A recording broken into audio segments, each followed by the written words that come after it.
Nakatulong po kasi yung ice at nakatulong din siya para mag-extract yung kanyang mga dugo, kanyang karne. Pero din nag-comment sa atin kung meron ba itong kalamansi at suka. Kung kadami yung ating inilagay. So what's up mga bitchino, magandang araw po sa lahat. Ngayon po ay i-share ko sa inyo kung paano tayo magtimpla ng ating fried chicken na naman. So bukas ay Lunes na at ngayon naman ay Linggo. So dapat tayo mag-prepare para bukas sa ating paninda. So ang bawat langgana po na ito ay meron pong nagtitimbang ng 18 kilos bawat langgana. So ngayon ito yung ating panimplang inihanda. At ito naman yung ating panukat. Ito po ay 1/4 cup. Equivalent po ito sa 3 tablespoon. So yung ating ratio sa ating panimpla ay 1:1. 1 tablespoon na panimpla at 1 kilo na manok at 1 tablespoon na asin.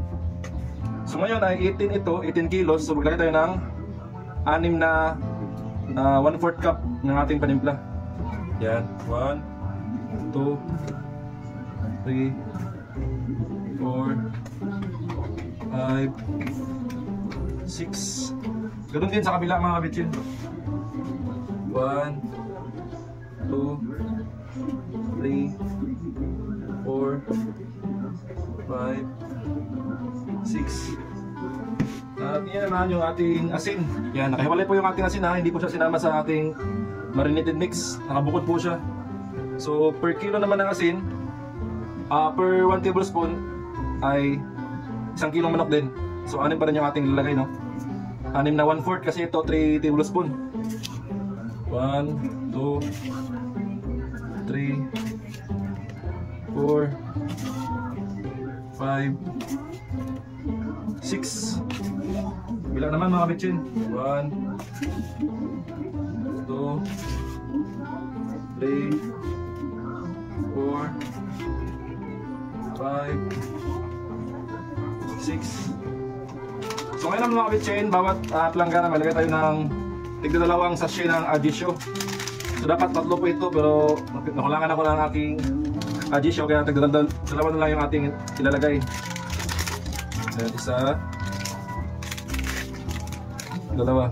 So ito po ay dagdag lang sa aroma ng ating fried chicken at dagdag din sa lasa niya. Ayan, isa, dalawa. Ayan. At syempre yung ating baking powder, yung Kalumit na brand. Ito po yung aking recommended na Kalumit na baking powder, no. So isang punong-puno na 1/4 cup sa bawat palanggana. Ayan. Huwag masyadong marami, huwag din masyadong kunti mga bitchin. Ayan. So ngayon naman, ito na yung ating lahat na ilalagay sa ating pang fried chicken para bukas. Ngayon naman natin itong halu-haluin. So yung iba nagtatawa, ano daw yung aking inilalagay dito, kung suka ba to o ano. Ito po ay tubig lang. Tubig na galing sa ating kinabukasan. So dahan-dahan lang yung pag-mix mga kabitsin para hindi masira yung mga breast part na manok. So maraming nag-comment din sa ating video na maalat daw yung ating fried chicken. Ginaya nila yung aking recipe at maalat daw. So isa po yung aking sagot dyan ay meron silang hindi na sunod na proseso. Yun po ay ang paglalagay sa ice. Yan. Hindi na lang marinate overnight through ice.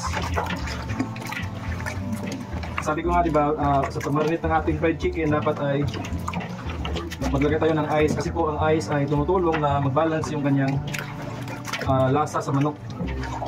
Yung alat at yung lasa niya. Nakatulong po kasi yung ice at nakatulong din siya para mag-extract yung kanyang mga dugo, kanyang karne. Ayan. Bila naman mga bitchin. Pero din nag-comment sa atin kung meron ba itong kalamansi at suka. Kung gano'n kadami yung ating inilagay.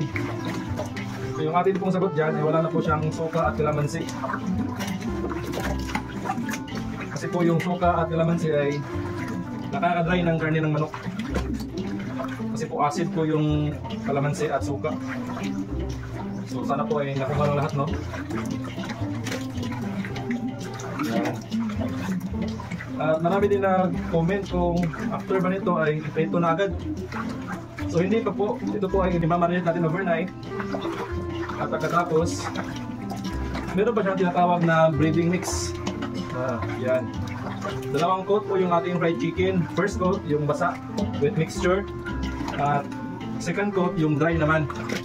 Bago natin ilunod sa mantikang mainit na mainit. Yan. So ayan mga kabitsi, natapos natin mag-timpla ng ating manok. No? So, ngayon naman natin itong i-store sa ating cooler. At panoorin nyo kung paano kadami yung ice natin ilalagay.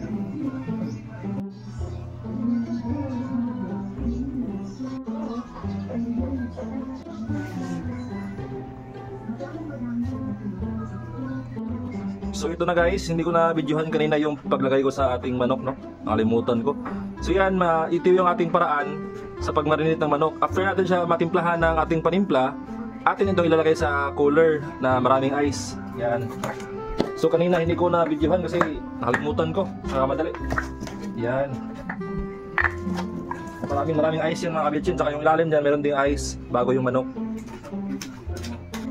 Tapos, manok ulit. Yan.